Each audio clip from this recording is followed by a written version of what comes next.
ரெண்டாவது, இந்த கூட்டணியை வந்து பலவீனமாக்க வேண்டும் என்றும் சில சில சக்திகள் வந்து முயற்சி செய்து கொண்டிருக்கிறார்கள். அவர்கள் ஊடகங்களிலே வந்து இந்த இரண்டு கட்சிகளுக்கு இடையிலே வந்து ஒரு நம்பிக்கையின்மையை ஏற்படுத்துவதற்காக, அதாவது லேக் ஆஃப் ட்ரஸ்ட் என்று ஆங்கிலத்திலே சொல்வார், அதை ஏற்படுத்துவதற்காக இதை போன்ற செய்திகளை வந்து பரப்புகிறார். காங்கிரஸ் கட்சியில் பல தரப்பு தலைவர்கள் இருக்கிறார்கள், பல தொடர்புகள் எல்லாருக்கும் உண்டு, எல்லாரும் எல்லாத்தையும் பேசி கொண்டு இருக்கிறோம். கடைசியில் வந்து முடிவெடுக்கக்கூடிய அதிகாரம் எங்கே வரணும்னா ராகுல் காந்திகிட்டையும் மல்லிகார்ஜுன் கார்கேட்டையும் அன்னை சோனியா காந்திகிட்டையும் அவங்க வந்து என்ன முடிவு, அவங்க அமைத்த குழு தான் இன்னைக்கு பேசிட்டு இருக்கு. முதல்வருக்கு தெரிஞ்சிருக்குமா? முதல்வருக்கு தெரியாத விஷயமே இருக்க முடியாதுமா. நாட்டில் வந்து இன்னைக்கு வந்து தமிழ்நாட்டை பொறுத்த வரைக்கும் ஒன்றிய அரசுக்கோ மாநில அரசுக்கோ தெரியாமல் எந்த அரசியல் கட்சிகளும் எந்த அரசியல் தலைவரும் எதுவும் ரகசியமாக செஞ்சு விட முடியாது. அவர் வந்து சேகர் பாபுக்கும் செல்ல பிறந்தகைக்கும் ஒரு ரகசிய உடன்பாடு, அதன் மூலமாக வந்து பரந்தாமனை வந்து அந்த இடத்தை விட்டு அப்புறப்படுத்துவதற்காக 2 பேரும் சரி, அப்படியெல்லாம் வந்து எல்லாம் வந்து பாலிடிக்ஸில் பண்ண முடியாது. ஏன்னா செல்வ பிறந்தகை தமிழ்நாடு காங்கிரஸ் கட்சி தலைவர் வந்து அவர் ஒட்டுமொத்த தமிழக காங்கிரஸ் கட்சியினுடைய செயல்பாடுகளை பற்றித்தான் அவர் வந்து கவலைப்பட வேண்டுமே, அப்படி தான் அவர் படுவார். நாங்கள் வந்து எங்களுடைய அணுகுமுறை எப்படி இருக்குன்னா, நாங்கள் வந்து கடந்த காலத்தில் காங்கிரஸ் கட்சியினுடைய செயல்பாடுகள், வாக்கு வங்கி, தேர்தலில் பங்கேற்ற கள நிலவரங்கள், அங்கே நாங்கள் வாங்கின ஓட்டு, எவ்வளோ ஓட்டில் தோற்றுருக்குறோம், இப்போ வந்து எங்களுக்கு வந்து கேண்டிடேட் வலுவான வேட்பாளர்கள் எங்கே இருக்கிறாங்க, அவங்க வெற்றி பெறக்கூடிய வாய்ப்புகள் எங்கே இருக்கிறது, இதெல்லாம் வந்து நாங்கள் வந்து ஒரு எக்ஸசைஸ் பண்ணிப்போம். அதில் வந்து யார் தொகுதி இருக்குங்கிறத வந்து அது எந்த தொகுதியாகவும் இருக்கலாம், நாங்கள் எந்த தொகுதியும் கேட்கட்டும், நாங்கள் கேட்குறோம், கொடுக்கறது கொடுக்காது அவங்க இஷ்டம். அவங்க வந்து 10 பேர் போவாங்க 5 பேர் போவாங்கங்கிறதுலாம் இல்லை. அது வந்து எல்லா வழக்குமே வந்து இந்த மாதிரி ஒரு கோர்ட்டு ஆர்டரை வைத்து கொண்டு தான். நீங்கள் மணிப்பூரில் என்ன நடந்தது? மணிப்பூரில் அவ்வளோ பெரிய கலவரம் நடப்பதற்கு காரணம் ஒரு நீதிமன்ற உத்தரவு. ஒரு நீதிமன்ற உத்தரவின் காரணமாகத்தான் மணிப்பூர் வந்து இன்னும் நார்மல்சிக்கு வரல, பற்றி எரிகிறது மணிப்பூர். உடனே பெண்களை வந்து சபரிமலைக்கு அனுமதித்தாங்களா? இல்லையா? அப்போ அமித்ஷா என்ன சொன்னார்? நடைமுறைப்படுத்த முடியாத தீர்ப்புகளை எழுதுவதை நீதிபதிகள் தவிர்க்க வேண்டும்னு சொன்னார். Judges should avoid such judgments which are not possible to be implemented.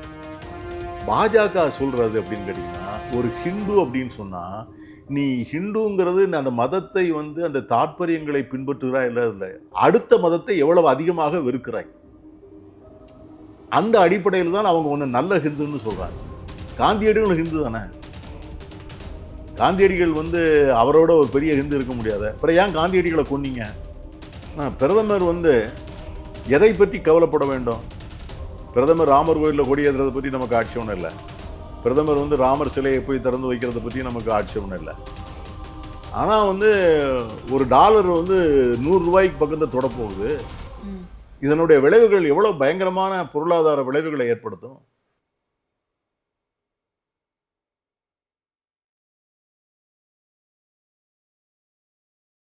இதய நோய், சர்க்கரை நோய், பக்கவாதம், சிறுநீரக பிரச்சனை, தண்டுவடம் மற்றும் மூட்டு பிரச்சனைகளுக்கு மிகச்சிறந்த மருத்துவமனை கிருஷ்ணகிரி, சென்னை மற்றும் மதுரை. தொடர்புக்கு 8807666117 மற்றும் 8807666118. Nimati Property Management. Contact 7667008999. அன்னை பர்னிச்சர்ஸ், அன்னை திருமண சீர்வரிசை பொருட்கள், டிவி, ஃபிரிட்ஜ், வாஷிங் மெஷின் உள்ளிட்ட 200க்கும் மேற்பட்ட பொருட்கள் அடங்கிய திருமண சீர்வரிசை ரூபாய் 99,000 மட்டுமே. தமிழகம் முழுவதும் இலவச டோர் டெலிவரி. தொடர்புக்கு 7550014440 9345044044. ஃபோர்த் எஸ்டேட் தமிழ் நேயர்களுக்கு வணக்கம். இன்றைய சிறப்பு நேர்காணலில் நம்மோடு இணைந்திருப்பவர் காங்கிரஸ் கட்சியின் மூத்த தலைவரும் முன்னாள் சட்டமன்ற உறுப்பினருமான பீட்டர் அல்போன்ஸ் அவர்கள். வணக்கம் சார். வணக்கமா சார். இப்போ திமுகவுடன் கூட்டணி பேச்சுவார்த்தை நடத்துவதற்காக காங்கிரஸ் தலைமை 5 பேர் கொண்ட குழு அமைச்சிருந்தாங்க. அதன் பிறகு 2 நாட்கள்ல காங்கிரஸ் கட்சியில முக்கியமான நபராக இருக்கக்கூடிய ராகுல் காந்தி அவர்களுடன் நெருக்கமாக இருக்கக்கூடிய பிரவீன் சக்கரவர்த்தி அவர்கள் தாவேகா தலைவர் விஜய் அவர்களை சந்திச்சிருக்காரு. இது எப்படி சார் பார்க்கலாம்? காங்கிரஸ் கட்சியில் இருக்கிற பொறுப்புகளில் இருக்கின்றவர்கள் வந்து தங்களுடைய பொறுப்பு, அவங்க வந்து பலவிதமான பணிகளை முன்னெடுத்து செய்து கொண்டிருக்கிறார்கள். அதனால பல பேரை சந்திக்கிறாரு. நீங்கள் வந்து பாராளுமன்றத்தினுடைய மைய மண்டபத்துக்கு போனீங்கன்னா காங்கிரஸ் கட்சியினுடைய முக்கியமான தலைவர்கள் பாஜகவினுடைய முக்கியமான தலைவர்களோடு கூட உட்கார்ந்து பேசி கொண்டிருப்பார்கள். ம். அது வந்து அரசியலில் வந்து அதை போல உரையாடல்கள் வந்து எல்லா தரப்புலையும் நடக்கும். இந்த வந்து இடதுசாரி கட்சி தலைவர்களோடு பேசுவாங்க, அது மாதிரி நடக்கக்கூடிய சூழ்நிலையில். ஆனால் காங்கிரஸ் கட்சியினுடைய அதிகாரபூர்வமான குழு அமைக்கப்பட்ட குழு வந்து இந்த எங்களுடைய கிரீஷ் ஜோடங்கர் தலைமையில் அமைக்கப்பட்ட குழு. அவர் வந்து கோவா மாநிலத்தினுடைய முன்னாள் மாநில காங்கிரஸ் கட்சியினுடைய தலைவர். அவருடைய தலைமையில் அமைக்கப்பட்ட குழு தான் வந்து அதிகாரபூர்வமான குழு. அவர் இந்த மாநிலத்தினுடைய பொறுப்பாளர். அவர் தான் அகில இந்திய காங்கிரஸ் கட்சியினுடைய செயற்குழுவுக்கு காங்கிரஸ் கட்சியை பற்றிய நடவடிக்கைகளை பற்றி தகவல் சொல்லவும், காங்கிரஸ் கட்சி என்ன செய்ய வேண்டும் என்று அகில இந்திய காங்கிரசினுடைய சார்பாக தமிழக காங்கிரஸ் கட்சி அறிவுறுத்தவும் அதிகாரம் பெற்றவர் அவர் ஒருத்தர் தான், கிரீஷ் ஜோடங்கர் மட்டும்தான். ஸோ அவருடைய தலைமையில் எங்களுக்கு 2 செயலாளர்கள் அவருக்கு உதவி செய்வதற்காக வேண்டி. அவங்க வந்து ஒருவர் வந்து மேனாள் வந்து கர்நாடக முதலமைச்சர் தேவராஜ் அர்ஸ் அவர்களுடைய பேரன், அவர் பேர் சூரஜ் ஹெக்டேன்னு பேர். இன்னொருத்தர் வந்து நவி தால்வான்னு சொல்லிட்டு பழைய ஒன்றிய அமைச்சர் மார்கரெட் ஆல்வான் இருந்தாங்க, அவங்களுடைய மகன். இவங்க 2 பேரும் வந்து கர்நாடக மாநிலத்தை சேர்ந்தவர்கள். அந்த கிரீஷ் ஜோடங்கருக்கு உதவி செய்வதற்காக நம்முடைய மாநிலத்திற்கான பொறுப்பு செயலாளர்கள். இவங்க 3 பேர் தமிழ்நாடு காங்கிரஸ் கட்சியினுடைய தலைவர், தமிழக காங்கிரஸ் கட்சியினுடைய சட்டமன்ற காங்கிரஸ் கட்சி தலைவர். இந்த 5 பேர் அடங்கிய குழு தான் அகில இந்திய காங்கிரஸ் கட்சியால் அமைக்கப்பட்ட குழு. அந்த குழுவுக்கு கொடுக்கப்பட்ட அறிவுரையே வந்து திராவிட முன்னேற்ற கழகத்தோடு தான் பேசுங்க. அந்த அறிவுரை ஏற்று தான் கிரீஷ் ஜோடங்கர் வந்து நம்முடைய திராவிட முன்னேற்ற கழக தலைவர் முதலமைச்சர் அவர்களையும் சந்தித்து சொல்லியிருக்காரு. அவங்க வந்து நாங்களும் உங்கள்கிட்ட பேசுகிறோம், விரைவில் நாங்கள் ஒரு குழு அமைப்போம், அதனால் வந்து அதை குழு அமைச்ச உடனே பேசலான்னு சொல்லி அன்றைக்கி மரியாதை நிமித்தமாக வந்து சந்திச்சுட்டு போயிருக்கிறாங்க. ஸோ எங்களுக்கு வந்து வேறு தகவல் இல்லை. அப்படி ஏதாவது வந்து அகில இந்திய காங்கிரஸ் கட்சிக்கு வந்து ஒரு மாற்று சிந்தனை, ஒரு மாற்று ஏற்பாடு, அதை மாதிரி ஏதாவது இருந்ததுன்னா அவங்க வந்து நிச்சயமாக தமிழ்நாடு காங்கிரஸ் கட்சியினுடைய மூத்த தலைவர்களை வந்து அவங்க நம்பிக்கைக்கு எடுத்துக்கொண்டு கலந்து பேசுவாங்க. என்ன பண்ணலாம் ஏது பண்ணலான்னு கேட்பாங்க. இதை போல ஒரு முடிவு எடுத்திருக்கிறோம் நாங்க அப்படின்னு அது மாதிரி எந்த விதமான ஆனா இங்க என்ன கேள்வி வருதுன்னா சார், இப்ப 5 பேர் கொண்ட குழு வந்து முதலமைச்சர் அவர்களை சந்திச்சு போன அந்த 2 நாட்கள்ல தாவேகா தலைவர் விஜய் அவர்களை சந்திச்சிருக்காரு. அதுவும் ராகுல் காந்தி அவர்களுக்கு மிகவும் நெருக்கமானவர் பிரவீன் சக்கரவர்த்தி அப்படின்னு சொல்லப்படுது. அதனாலதானே இது பெரும் பேசுபொருளாக இருக்கு. ஒருவேளை தொகுதி உடன்பாடு வந்து எட்டப்படல, திமுகவுடன் கூட்டணி பேச்சுவார்த்தை நடத்துனதுல நீங்க வந்து 40 தொகுதிகள் கேட்டதாகவும் அதுக்கு உடன்படல திமுக அப்படின்னு சொல்லப்படுது. இதெல்லாம் வந்து ஊடகங்களிலே கசிய விடப்படுகிற செய்தி. 2வது இந்த கூட்டணியை வந்து பலவீனமாக்க வேண்டும் என்றும் சில சக்திகள் வந்து முயற்சி செய்து கொண்டிருக்கிறார்கள். அவர்கள் ஊடகங்களிலே வந்து இந்த 2 கட்சிகளுக்கு இடையிலே வந்து ஒரு நம்பிக்கையின்மை ஏற்படுத்துவதற்காக, அதாவது லேக் ஆஃப் ட்ரஸ்ட் என்று ஆங்கிலத்திலே சொல்வார், அதை ஏற்படுத்துவதற்காக இதை போன்ற செய்திகளை வந்து பரப்புகிறார். ஆகவே என்றைக்குமே வந்து பார்த்தீங்கன்னா முதல்ல உட்கார்ந்த உடனே எதுவுமே முடிவாகிறதில்ல. என்றைக்குமே வந்து இந்த இட ஒதுக்கீடு பங்கீடு என்பது வந்து ஒரே அமர்வில் வந்து முடிந்து விடக்கூடிய காரியமே இல்லை. அது முதல்ல உட்காரணும், முதல்ல கான்ஸ்டுவன்சிஸ் ஐடென்டிஃபை, நம்பர் எவ்வளோன்னு முடிவு பண்ணணும், நம்பர் முடிஞ்ச பிறகு கான்ஸ்டுவன்சியை வந்து ஐடென்டிஃபை பண்ணணும். அதில் வந்து எல்லா கான்ஸ்டுவன்சியும் அவங்க உடனே ஒத்துக்க மாட்டாங்க. சில தொகுதிகளை வந்து நாங்கள் விட்டு கொடுக்கவே முடியாத தொகுதிகள்னு சொல்லுவோம். அதே போல் நிறைய அவர்களுக்கும் ஏற்படும். அவங்களும் அந்த தொகுதியை நாங்களும் விட்டு கொடுக்க முடியாதுன்னு சொல்லி கடைசியில் அதில் உட்காந்து வந்து அகில இந்திய அளவில் வரைக்கும் தலையிட்டு தான் கடைசி வரைக்கும் அப்படி தான் முடியும். ஒவ்வொரு முறையும் அப்படி தான் முடிஞ்சிருக்கு. ஆகவே இன்னும் நேரம் காலம் இருக்கிறது.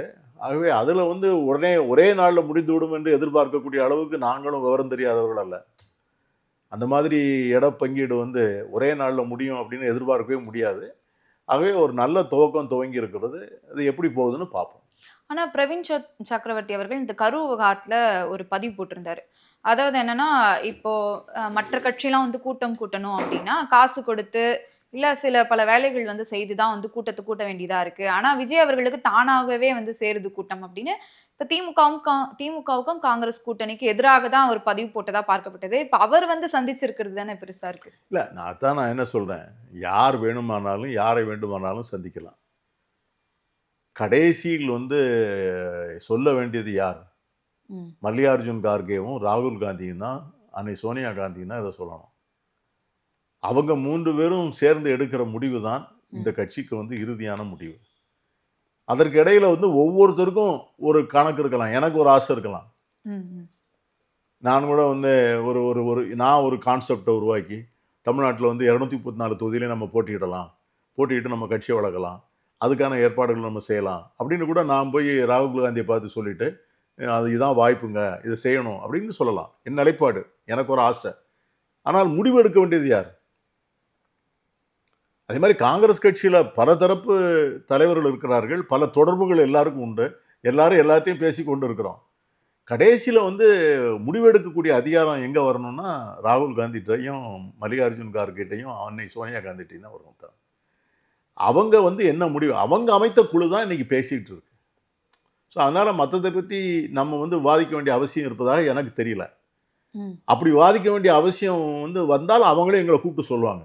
அப்ப காங்கிரஸ் தலைமை சொல்றத வந்து கீழ்மட்ட இருக்கு, அதாவது 2ஆம் கட்ட தலைவர்கள்லாம் வந்து மதிக்கல அப்படின்னு எடுத்துக்கலாம். அதை ஏன் அப்படி எடுத்துக்கிறீங்க? இப்போ அவர் வந்து என்ன என்ன பேசியிருக்காருன்னு யாருக்கும் அவர் வந்து ஒரு அப்பார்ட் ஃப்ரம் தட் யார் பிரவீன் பிரவீன் சக்கரவர்த்திக்கு வந்து அவர் அகில இந்திய காங்கிரஸ் கட்சியில் வந்து பொறுப்பில் இருப்பதுங்கிறத விட அவர் ஒரு பெரிய டேட்டா சயின்டிஸ்ட். அவர் புள்ளி விவரங்கள் வந்து நிறைய தகவல் எடுத்து பல்வேறு கட்டுரைகளை தொடர்ந்து எழுதிக்கிட்டே இருப்பார். பொருளாதாரம் சம்பந்தப்பட்ட கட்டுரைகள், ம்.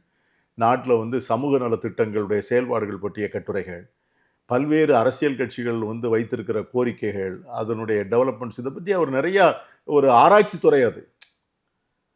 அந்த சம்பந்தமாக அவர் வந்து எதுக்காக வந்து அவர் பார்த்தாருங்கிறத பற்றி அவரும் எதுவும் சொல்லலை.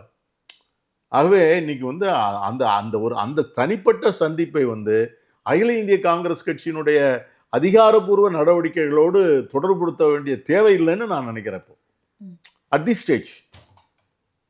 ஏன்னா அப்படி ஏதாவது இருந்தால் எங்களுக்கு யார் சொல்லணும்? ம். எங்களுக்கு சொல்ல வேண்டியது வந்து அகில இந்திய காங்கிரஸ் கட்சியினுடைய தலைவர் ராகுல் காந்தி அவர்கள் முடிவெடுத்து விட்டார்கள், அன்னை சோனியா காந்தி முடிவெடுத்து விட்டார்கள் என்று சொன்னால் எங்களுக்கு வந்து அகில இந்திய காங்கிரஸ் கட்சியினுடைய நிர்வாக பொதுச் செயலாளர்னு வேணுகோபால் இருக்கிறார். சரி. ம். அவர் சொல்லுவார், இந்த மாதிரி வந்து 3 பேர் முடிவு எடுத்துட்டாங்க. ஸோ இந்த பிசிசி, இந்த பிரதேச காங்கிரஸ் கமிட்டி அதை மனதில் கொண்டு வந்து அதை மாதிரி நடவடிக்கை எடுக்கணும்னு அவங்க சொல்லுவோம். அப்படி எங்களுக்கு எந்த தாக்கியதும் வரலையே. இந்த கரூர் விவகாரத்துல கூட முதல்வர் அவர்களுடைய அவர்களுக்கு தெரிஞ்சுதான் வந்து விஜய் அவர்களுடன் ராகுல் காந்தி அவர்கள் பேசியிருக்காரு தொலைபேசியில அப்படின்னு சொல்லப்படுது. அப்ப இந்த விவகாரமும் அப்படிதான் எடுத்துக்கலாமா? முதல்வருக்கு தெரிஞ்சிருக்குமா? முதல்வருக்கு தெரியாத விஷயமே இருக்க முடியாதுமா. நாட்டில் வந்து இன்னைக்கு வந்து தமிழ்நாட்டை பொறுத்த வரைக்கும் ஒன்றிய அரசுக்கோ மாநில அரசுக்கோ தெரியாமல் எந்த அரசியல் கட்சிகளும் எந்த அரசியல் தலைவரும் எதுவும் ரகசியமாக செஞ்சு விட முடியாது. ம், ம். ஏன்னா இன்றைக்கி நம்முடைய உளவுத்துறையெல்லாம் அவ்வளோ தூரம் ரொம்ப ஸ்ட்ராங்காக இருக்குது.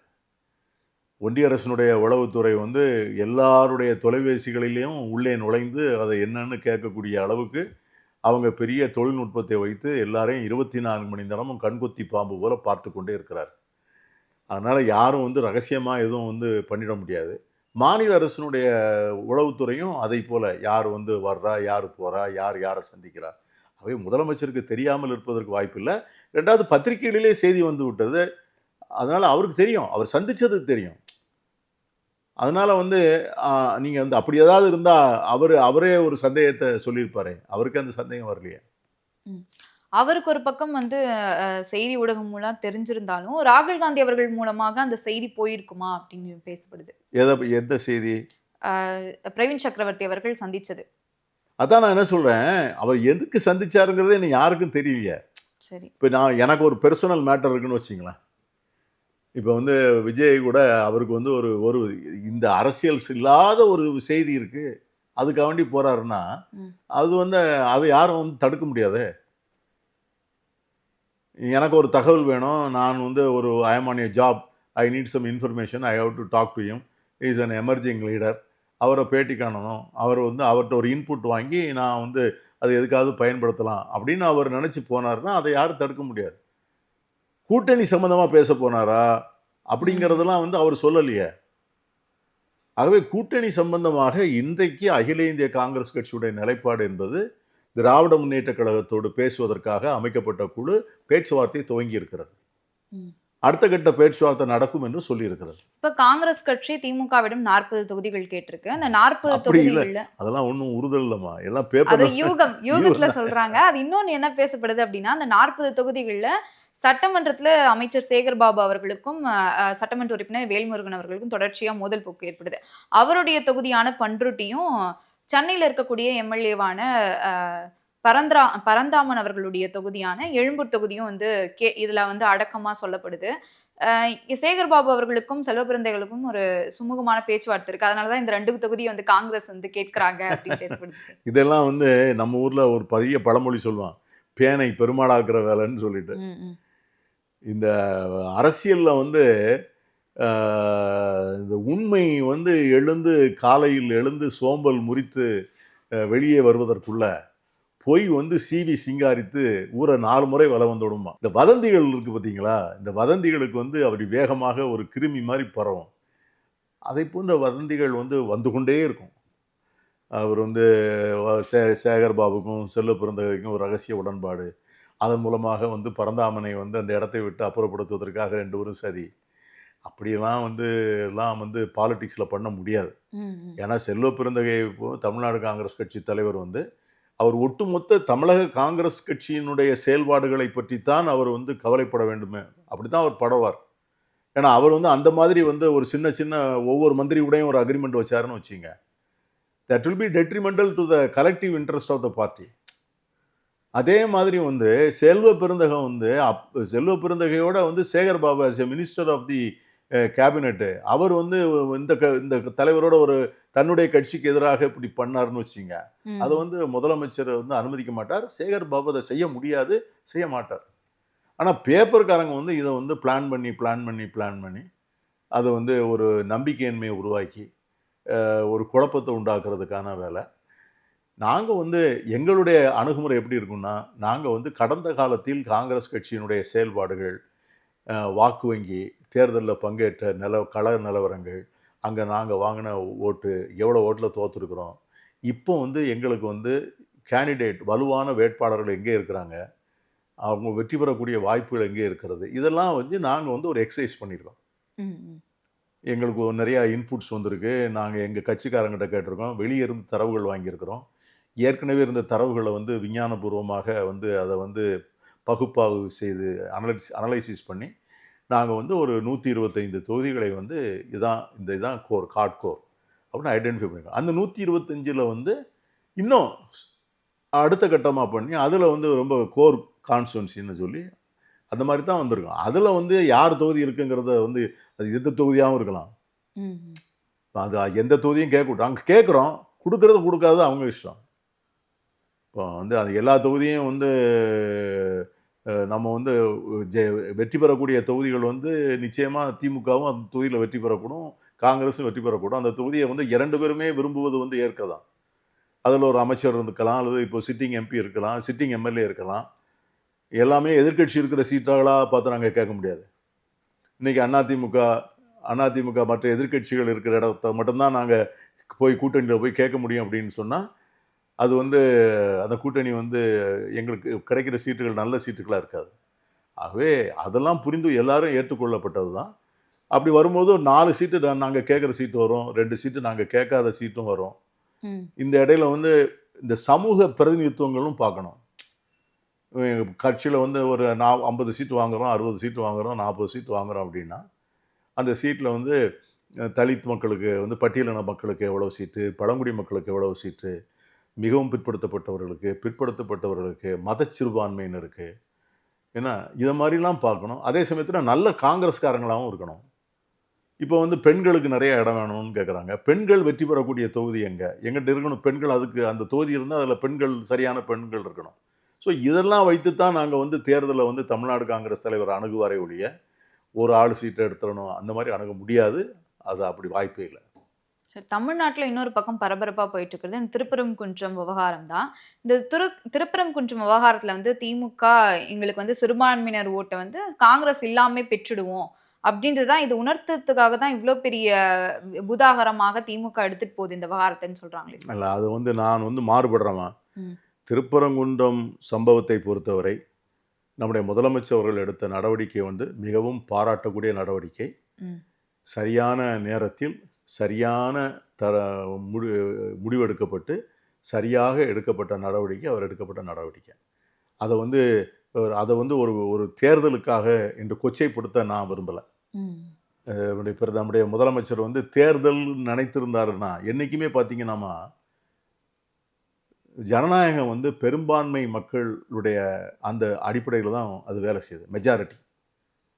ஸோ யாரும் வந்து ஒரு சிறுபான்மையை வச்சு அரசியல் பண்ணணும்னு நினச்சா ஜனநாயகத்தில் எப்படி ஜெயிக்க முடியும்? இதைத்தான் காங்கிரஸை பார்த்து தொடர்ந்து வந்து பாஜக வந்து சொல்லிக்கொண்டே இருக்கிறது, அப்பீஸ்மெண்ட் ஆஃப் த மைனாரிட்டி.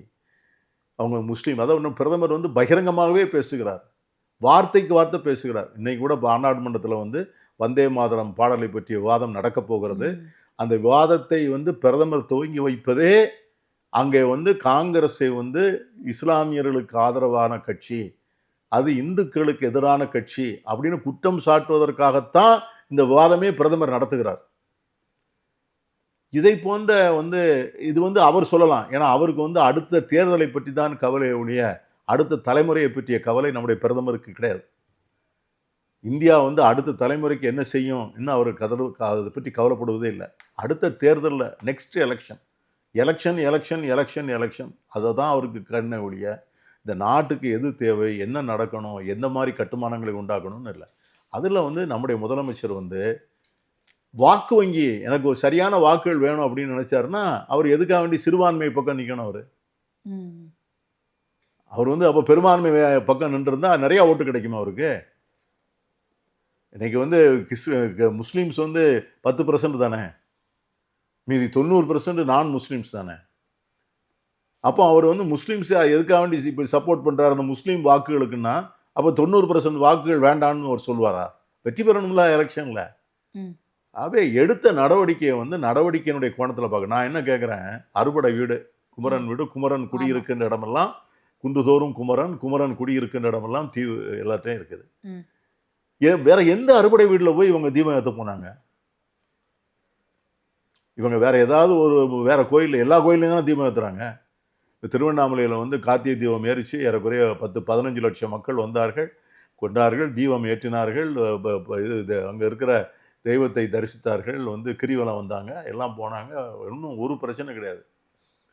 வைகையில் வந்து கள்ளர் ஆற்றில் இறங்குறாரு, 20 லட்சம் ஜனங்கள் மதுரைக்குள்ளே வர்றாங்க. மதுரைக்குள்ளே வர்றவங்களுக்கு சாலை பூரா மக்கள் வெள்ளம்.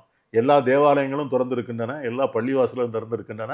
வெளியே தண்ணீர் பந்தல் வைக்கிறார்கள், மோர் வழங்குகிறார்கள், சர்பத்து வழங்குகிறார்கள். எங்கள் அழகரை பார்க்க வந்தவங்களுக்கு கிறித்தவர்களும் இஸ்லாமியர்களும் வழங்குகிறார்கள். இதே திருப்பரங்குன்றத்தில் வந்து கும்பாபிஷேகம் நடந்தது. இப்போ குமரனுக்கு அங்கே திருப்பரங்குன்றம் கோயில் கும்பாபிஷேகம். அந்த கும்பாபிஷேகத்தை அன்னைக்கு பெரும் திரள் கூட்டம். அன்றைக்கு என்ன பண்ணாங்கன்னா, இந்த தர்காவை திறந்து வச்சுட்டாங்க. மக்களுக்கு உட்கார இடம் கிடையாது, தர்கா பூரா மக்கள். அங்கே அவங்களுக்கு தண்ணீர் வசதி, டிஃபன் எல்லாம் பண்ணி கொடுத்துருக்காங்க. ஸோ இது வந்து ஒரு பெரிய பாரம்பரியமாக அவங்க 2 பேரும் இருக்கிற இடத்துல நீங்கள் ஜனங்களுக்கு வந்து இதில் வந்து பாஜக ஆர்எஸ்எஸ் செய்கிறதுல, அவங்க இந்து முன்னணி செய்கிறதுல ஜனங்களுக்கு உடன்பாடு கிடையாது. கடையடைப்புக்கு ஒரு கடை கூட அடைக்கலையே. ஆனா இந்த திருப்பரங்குன்றம் விவகாரத்துல இஸ்லாமியர்கள், அந்த பகுதி இஸ்லாமியர்கள் வந்து எதிர்ப்பு தெரிவிக்கல. ஏன் எதிர்ப்பு தெரிவிக்கணும்? அவங்கள வந்து அவங்க எதிர்ப்பு தெரிவிக்கணுங்கிறதுக்காக தான் அவங்க நடத்துறாங்க. நீங்க அதை புரிஞ்சுக்கணும். ஒரு படத்துல வடிவேல் ஒரு பையன் கிட்னி இருக்க கூப்பிடுவான். ஒரு சினிமாவில் ஒரு காமெடி சீன் வரும். இவர் ஒரு கடையில் டீ குடிச்சிட்டு இருப்பாரு. அவர் குடிக்கிற உட்கார டே நாய் பேய்ன்னு ரொம்ப தரக்குறைவாக பேசுவான். என்னடா நீ என்னை பேசுறிய அப்படின்னு அந்த பையனை அடிக்க போவார். பக்கத்தில் ஒரு ஆள் உட்காந்துருப்பார். அவர் சொல்லுவார், எப்போ அவன் வேறு எதுக்கோ உன்னை கூப்பிட்றான், அவன் கூட்டான்னு அவனை போகாத, அவன் தப்பு, என்ன மாதிரி பேசாமல் இருன்னு சொல்லுவார். கேட்க மாட்டார் வடிவேல். அவன் இப்படி சொல்லிகிட்டே இருந்தால் அவன் அடிச்சுட்டு இவரை தட்டிட்டு ஓடுவான். அவரை விரட்டிகிட்டே போவார். ஒரு ஆம்புலன்ஸுக்குள்ளே அவரை போட்டு அவர் கிட்னி எடுத்துருவாங்க. அதே மாதிரி இஸ்லாமியர்களை கூப்பிடுறீங்க நீங்கள். இன்னைக்கு வந்து இந்த இந்து முன்னணி ஆர்எஸ்எஸ் பாஜக வந்து இஸ்லாமியர்களை வந்து அவங்க ரோட்டுக்கு வந்து சத்தம் போடட்டும், சண்டை வரட்டும், கலவரம் வரட்டும், அதான் சொல்ல கலவரத்தை தூண்ட நினைக்கிறார்கள். அது இந்த தடவை இஸ்லாமியர்கள் வந்து மிக அமைதியாக நடந்து கொண்டார். எந்த இடத்துலையும் யாரும் எதுவும் பேசலை. அவங்க வந்து அவங்களுடைய தீர்ப்பை வந்து தமிழ்நாட்டினுடைய ஒட்டுமொத்த மக்களுக்கு விட்டு விட்டார். நீங்கள் தான் எங்களை முடிவு பண்ணணும், இதில் எங்கள் பக்கம் ஒன்றும் இல்லை. 162 வருஷமா நடக்குதுமா அந்த உச்சி பிள்ளையார் கோயில் மேலே தீபம் ஏற்றுறது. அதற்கு முன்னால நடுமலையில் தீபக்கம்பம் இன்னும் இருக்குது, தீபஸ்தம்பம் இன்னும் இருக்குது. அதில் தான் ஏற்றிக்கிட்டு இருந்தாங்க. அது உச்சி பிள்ளையார் கட்டி முடித்த உடனே, கோயில் வந்து 162 வருஷத்துக்கு முன்னால் கட்டி முடித்த உடனே, அது கீழே இருக்கிற முருகன் கோயிலினுடைய கர்ப்பகிரகத்துக்கு நேர் மேலே இருக்கு. ஸோ அந்த இடத்துல வந்து ஆரம்பித்து 162 வருஷமாக நடந்துக்கிட்டு இருக்கு. இதில் என்ன பிரச்சனை? இப்போ யாருக்கு பிரச்சனை? ஏற்கனவே இருந்த தீபக்கம்பத்தில் வேண்டான்னு சொல்லி அன்னைக்கு இருந்த கோவில் நிர்வாகம் கர்ப்பகிரகத்துக்கு மேலே இருக்கிற இடத்துல ஏற்றணும்னு முடிவு பண்ணி 162 வருஷம் ஆச்சு. இப்போ நீதிமன்றம் வந்து அளித்திருக்கக்கூடிய தீர்ப்பின் மூலமாக எந்த ஒரு பிரச்சனையும் வந்திருக்காது இல்லையா? இப்போ 10 பேர் போய் தீபத்தூணில் விளக்கேற்ற போகிறாங்க. இதில் என்ன பெரியசா ஒரு பெரிய பிரச்சனை வந்துட போகுது? அது எப்படி? அது வந்து எதுக்காக வேண்டின்னு 10 பேர் அன்னைக்கு 10 பேராக வந்தாங்க. அது வந்துமா தர்காவினுடைய விசினிட்டியில் இருக்கு, தர்காவினுடைய அருகாமையில் இருக்கு. நீங்கள் பாபர் மசூதிக்கு முன்னால் போய் இவங்க என்ன சுப்ரீம் கோர்ட்டில் என்ன சொல்லிட்டு போனாங்க? பாபர் மசூதியை இடிக்கிற அன்னைக்கு சுப்ரீம் கோர்ட்டுக்கு வந்து என்ன வந்து இவங்க வந்து பிரமாண வாக்குமூலம், கல்யாண் சிங் வந்து முதலமைச்சர், இவங்க எல்லாரும் போட்டு பாபர் மசூதியை நாங்கள் ஒன்றும் தொடக்கூட மாட்டோம் அப்படின்னு சொல்லிட்டு தானே எல்லாரும் போனாங்கங்க. போய் வந்து பெரிய கூட்டத்தை சேர்த்துட்டு என்ன அப்போ எத்தனாயிரம் பேரை சுட்டு தள்ளுறது. ஸோ பாபர் மசூதி அன்னைக்கு போய் ஒரே நாளில் போய் இடிச்சிட்டாங்க. ஸோ இது எல்லா கலவரங்களும். ஆனால் அது காங்கிரஸ் ஆட்சியில் தானே நடந்தது. எது? பாபர் மசூதி இடிப்பு. அது யாரும் இல்லைன்னு சொல்லலையே. அது வந்து நாங்கள் மறுக்கலையே. அதை காங்கிரஸ் அந்த கோர்ட் ஆர்டர் மேலே தானே போகிறோம். இதை இப்போ நடந்தது. அது கோர்ட்டில் வந்து பிரமாண வாக்குமூலம் கொடுத்துட்டு அதுக்கு பிறகு தானே அவங்க போய் அதை போய் இடிக்கிறாங்க. அதுக்கு பிறகு தான் வந்து காங்கிரஸ் சட்டமே போட்டது. 1947க்கு எந்தெந்த இடத்தில் வழிபாட்டு தலங்கள், வழிபாட்டு முறைகள் எப்படி நடந்ததோ அது அப்படியே நடக்க வேண்டும். அதை பற்றி இடைஞ்சல் செய்வதற்கான அதிகாரம் யாருக்கும் கிடையாது. அதை பற்றி விசாரிப்பதற்கான எந்த நீதிமன்றத்துக்கும் உரிமை கிடையாது. அப்படிங்கிற சட்டத்தை பாஸ் பண்ணி அந்த சட்டத்தையும் அமுல்படுத்தி அதுவும் நிறைவேற்றியாச்சு. இப்போ அந்த சட்டத்தை மீறி தான் நம்ம தீர்ப்பு கொடுத்துருக்கிறாரு இன்னைக்கு மதுரை நீதிபதி.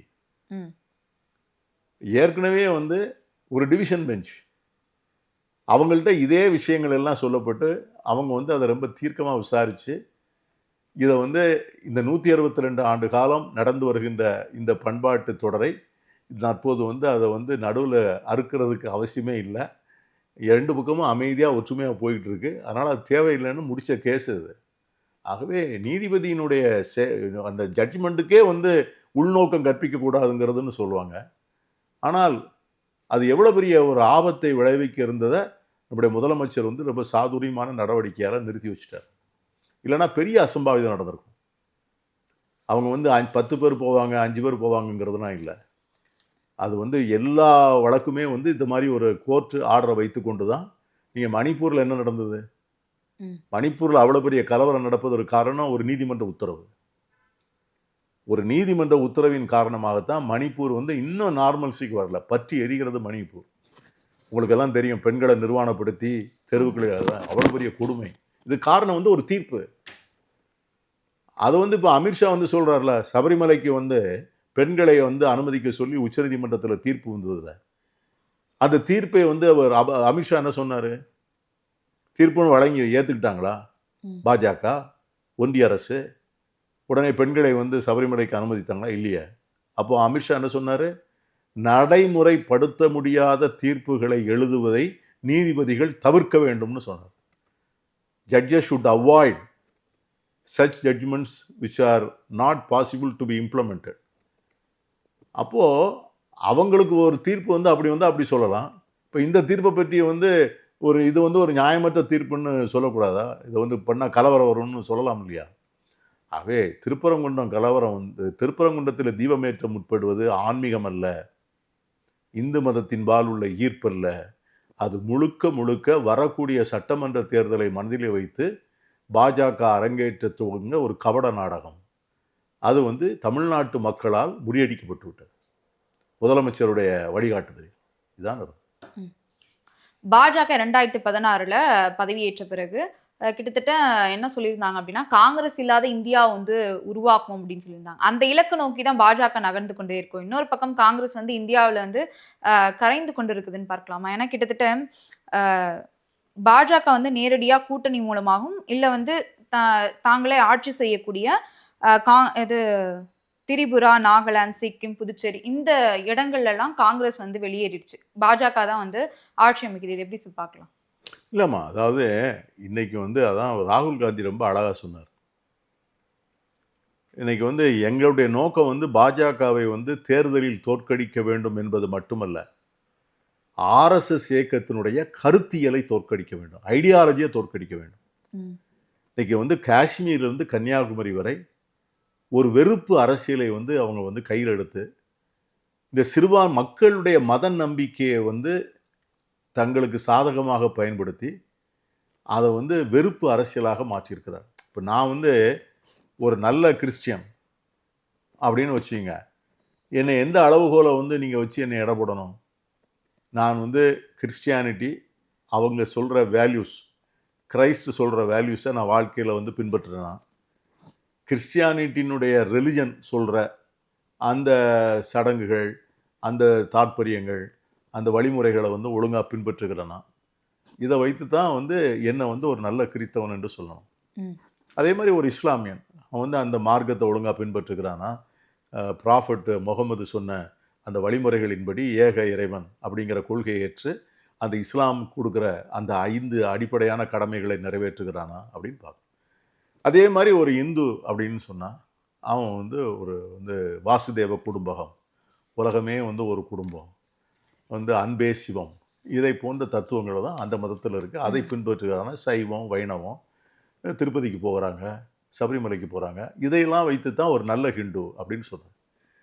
பாஜக சொல்கிறது அப்படின்னு கேட்டிங்கன்னா, ஒரு ஹிந்து அப்படின்னு சொன்னால் நீ ஹிந்துங்கிறது அந்த மதத்தை வந்து அந்த தாற்பயங்களை பின்பற்றுகிறாய் இல்லை, அடுத்த மதத்தை எவ்வளவு அதிகமாக வெறுக்கிறாய், அந்த அடிப்படையில் தான் அவங்க ஒன்று நல்ல ஹிந்துன்னு சொல்கிறாங்க. காந்தியடிகளும் ஹிந்து தானே. காந்தியடிகள் வந்து அவரோட ஒரு பெரிய ஹிந்து இருக்க முடியாத, அப்புறம் ஏன் காந்தியடிகளை கொன்னீங்க? காந்தியடிகள் வந்து நீ சொல்கிற இந்துயிசத்தை அவர் ஏற்றுக்கலை. ஸோ இன்னைக்கு வந்து அந்த இந்துயிசத்தை அவங்க சொல்கிற இந்துத்துவம் தான் இந்துத்துவம்னு சொல்கிறாங்க. அதை வந்து நாங்கள் அதை வந்து இப்போ சனாதனம்னு சொல்கிறோம். அதை வந்து இன்னைக்கு இந்தியா முழுவதும் நிறைவேற்றுவதற்காக வேண்டி ஒரு பெரிய வந்து ஒரு ஸ்கீம், இந்த ஸ்கீமில் வந்து இப்போ எல்லாரும் உள்ளே வந்தாச்சு, நீதித்துறை முதற்கொண்டு உள்ளே வந்தாச்சு, இராணுவத்தையே உள்ளே கொண்டாந்து சேர்த்துட்டாங்க. இது எல்லாவற்றுக்கும் மேலாக ஊடகங்கள், இப்போ உங்களை மாதிரி யூடியூப் இல்லைன்னு வச்சுங்க, நாட்டில் வந்து எந்த செய்தியும் வெளியே வராது. இப்போ இன்னைக்கு வந்து பார்த்தீங்கன்னா, இன்றைக்கு காலையில் இன்னைக்கு வந்து 1000-2000 பேசஞ்சர்ஸ் வந்து நம்ம விமான நிலையத்தில் தவிச்சிக்கிட்டு இருக்காங்க. இது 10 நாளாக நடக்குது. இது எதனால நடந்ததுன்னு எந்த ஊடகத்திலேயாவது வாதம் உண்டா கேளுங்க. நீங்கள் ஏன் திருப்பரங்குன்றத்தை பற்றி வாதிக்கலாம், திருப்பரங்குன்றம் முடிஞ்சோடனே நாளைக்கு வந்தே மாதரம் பாட்டை பற்றி வாதிக்கணும். பிரதமர் வந்து எதை பற்றி கவலைப்பட வேண்டும்? பிரதமர் ராமர் கோயிலில் கொடியேற்றுறதை பற்றி நமக்கு ஆட்சேபணம் இல்லை. பிரதமர் வந்து ராமர் சிலையை போய் திறந்து வைக்கிறத பற்றி நமக்கு ஆட்சேபணம் இல்லை. ஆனால் வந்து ஒரு டாலர் வந்து 100 ரூபாய்க்கு பக்கத்தில் தொடப்போகுது. இதனுடைய விளைவுகள் எவ்வளோ பயங்கரமான பொருளாதார விளைவுகளை ஏற்படுத்தும். இன்னைக்கு வந்து ஆர்டிஃபிஷியல் இன்டெலிஜென்ஸ் சொல்லிட்டு ஒவ்வொரு பெரிய கார்பரேட்டில் கூட ஆயிரக்கணக்கான இளைஞர்களை வந்து வேலையை விட்டு உடனே போக சொல்கிறாங்க. வேலையை விட்டு போக சொல்கிறவங்க சாதாரண ஆட்கள் இல்லை, எல்லாம் பெருசாக இதுக்காக வேண்டி பெரும் பொருட்செலவு செய்து படித்து டாக்டரேட் வாங்கி அதுக்கு வேலைக்கு போனவங்கெல்லாம் இன்றைக்கி ஒரே நாளில் 3 மாதத்துக்குள்ளே வேலையை விட்டு போக சொல்கிறாங்க. இதை போன்ற பிரச்சனைகளெல்லாம் என்ன செய்கிறது? எக்ஸ்போர்ட் வந்து இன்றைக்கி ஏற்றுமதியான குறைந்து கொண்டே போகிறது. மக்கள் கையில் பணம் இல்லை. எந்த லோன் நிறைய வங்கிகளில் போகிறாங்கன்னா நகை அடகு தான் நிறையா போகுது. நகை அடகு வந்து டிஸ்ட்ரெஸ் லோன். நான் வந்து ஒரு தொழிற்சாலை ஆரம்பிக்கிறதுக்கு லோன் வாங்கினேன், வீடு வாங்கினதுக்கு லோன் வாங்கினேன், கார் வாங்கினதுக்கு லோன் வாங்குறேன்னா அது வேற. கழுத்தில் போட்டிருக்கிற தாலி, காதில் போட்டிருக்க கம்பெல்லாம் கொண்டு போய் அடகு வச்சா மக்கள் டிஸ்ட்ரெஸில் இருக்காங்க. அதுதான் இன்னைக்கு லோன், எல்லா பேங்க்லையும் அதான் லோன். இதை பற்றி பிரதமர் பேசுவதும் இல்லை, வாதிப்பதும் இல்லை. திபெத்தில் இருந்து, அருணாச்சல பிரதேசத்திலிருந்து சீனாக்காரர்கள் வந்து உள்ளே வந்து உட்கார்ந்துருக்குறாங்க. அதை பற்றி பிரதமர் பேசுவாரா அப்படின்னா அவர் பேச மாட்டார். ஏற்றுமதி குறைந்ததை பற்றி பேச மாட்டார். வேலை வாய்ப்புகள் குறைந்ததை பற்றி பேச மாட்டார். ஆனா இதெல்லாம் மாற்றணும் அப்படின்னா காங்கிரஸ் வந்து ஆட்சிக்கு வரணும். ஆமா, ஆனா கிட்டத்தட்ட இப்ப 2025 ஆண்டுகளாக காங்கிரஸ் வந்து தோல்வியை தானே அடைஞ்சிட்டு வருது. அதான் இதை வந்து ஒரு செட்பேக். ம். இதை வந்து மக்கள் வந்து எப்படின்னு கேட்டிங்கன்னா, நீங்கள் இப்போ நம்ம டிமானிட்டைசேஷனை பார்த்தோம். இன்றைக்கு வந்து இந்த தோல்விகள் இதெல்லாம் நடந்த பிறகும் எப்படி அவங்க ஜெயிக்கிறாங்கங்கிறதா எங்களுக்கு ஏற்பட்ட பெரிய குழப்பம். அதில் தான் நாங்கள் வந்து தேர்தலை பற்றி ஆராய முற்பட்டோம். ம். இப்போ அந்த தேர்தலில் வந்து தேர்தல் ஆணையமே வந்து அந்த வெற்றியை வந்து அவங்களுக்கு உறுதி செய்து கொடுத்தா எப்படி என்ன செய்ய முடியும்? நாங்கள் ஒரு நியாயமான சுதந்திரமான திறந்த தேர்தலே நடக்க முடியாதுங்கிற அளவுக்கு வந்தாச்சுல்ல. அதை போன்ற ஒரு சூழ்நிலை வருகின்ற போது நீங்கள் வந்து தேர்தல் ஆணையரை நியமிக்க வேண்டிய முறையை மாற்றிட்டீங்க. தேர்தல் ஆணையரை யார் நியமிக்கணும்? பிரதமர், உச்சநீதிமன்றத்தினுடைய தலைமை நீதிபதி, எதிர்க்கட்சி தலைவர், 3 பேர் உட்கார்ந்து தான் அவங்கள நியமிக்கணும். அந்த சட்டத்தை நீங்கள் உடனே மாற்றி உச்சநீதிமன்ற நீதிபதி வேண்டாம், நான் வந்து அமித்ஷாவை போட்டுக்கிடுவேன் அப்படின்னு சொல்லி பிரதமர் அமித்ஷாவும் அதில் மெம்பராக இருக்காங்க. இந்த தேர்தல் ஆணையர் என்ன தவறு செய்தாலும் அவர் மீது நடவடிக்கை எடுக்க முடியாது அப்படின்னு சட்டத்தையும் நீங்கள் எங்களை வெளியே அனுப்பிச்சிட்டு, பாராளுமன்றத்திலிருந்து எதிர்க்கட்சிகளை முழுவதும் வெளியே அனுப்பிவிட்டு, தேர்தல் ஆணையர்கள் 3 பேரும் தங்களுடைய பதவி காலத்தில் என்ன தவறுகள் செய்தாலும் அவர்கள் மீது வாழ்க்கை முழுவதும் நடவடிக்கை எடுக்க முடியாதுன்னு சட்டத்தை திருத்தி வச்சுட்டீங்க. ம். நாங்கள் வந்து காங்கிரஸ் கட்சியினுடைய ஆட்சி காலத்தில் எல்லா வாக்குச்சாவடிக்கும் கண்காணிப்பு சிசிடிவி கேமரா வச்சோம். ஸோ தட் நாளைக்கு ஏதாவது பிரச்சனை வந்ததுன்னா அதை பார்க்குறதுக்கு. இப்போ என்ன பண்ணீங்க? நீங்கள் உடனே சிசிடிவி கேமரா ஃபுட்டிங்ஸை அழிச்சிடலாம், அது வச்சிருக்க வேண்டிய அவசியம் இல்லை அப்படின்னு தீர்மானம் போட்டீங்க. இந்த சூழ்நிலையில் வந்து என்ன செய்கிறது? இதை வந்து எதிர்த்து போராடுவதற்கு வந்து ஒரு பெரிய இன்னொரு சுதந்திர போராட்டம் தான் நடத்தணும். அது ராகுல் காந்தி அதுக்கு தயாராக இருக்கார். எனக்கு பதவி வேண்டாம், நாளைக்கு நான் பிரதமராக போய் உட்காருங்கிற அவசியம் இல்லை, ஆனால் இந்த அரசியல் ஐடியாலஜி கருத்தியலை நான் முறியடிக்கணும், அதான் நாள்தோறும் நடக்கிறார். இது ஒரு ஒரு ஒரு சோதனையான காலகட்டம் தான். ஆனால் நிச்சயமாக ஜனநாயகம் வெல்லும். ஏன்னா இந்திய மண்ணோடு ஜனநாயகம் வந்து அவ்வளவு நெருக்கமானது, அதை அவ்வளோ சீக்கிரம் பிடுங்கி போட்டுற முடியாது. மக்கள் வந்து விழித்து கொண்டிருக்கிறார்கள். ஆனால் இவர்களிடமிருந்து இந்த நிறுவனங்களை மீட்கணும். ஜனநாயக நிறுவனங்கள், பாராளுமன்றம், நீதிமன்றம், தேர்தல் ஆணையம், இவைகளெல்லாம் வந்து இன்றைக்கி அவங்க ஆக்கிரமித்து உட்கார்ந்துருக்கிறத அவங்கள்ட்ட மீட்டு எடுக்கணும். அதற்கான ஒரு வலுவான யுக்திகளை வந்து இந்த சக்திகளை ஒருங்கிணைக்கணும். முதல்ல அங்கே தான் ரொம்ப பெரிய சவால். மதச்சார்பற்ற, ஜனநாயகத்தில் நம்பிக்கை கொண்ட, சமூக நீதிகளை நம்பிக்கை கொண்ட, மாநில உரிமைகளை நம்பிக்கை கொண்ட இந்த அரசியல் சக்திகளை ஒருங்கிணைப்பது வந்து அவ்வளவு சிரமம், அவ்வளோ ஈஸி இல்லை. அதுக்கு தான் சவால். அதை வந்து ராகுல் காந்தி செய்யணும். சரி, பொறுத்திருந்து பார்க்கலாம். பல்வேறு கருத்துக்களை தேங்க்யூ, வெரி குட். நல்ல கேள்வி கேட்டீங்க. நன்றிம்மா. நன்றி thank you sir. Very much. Thank you.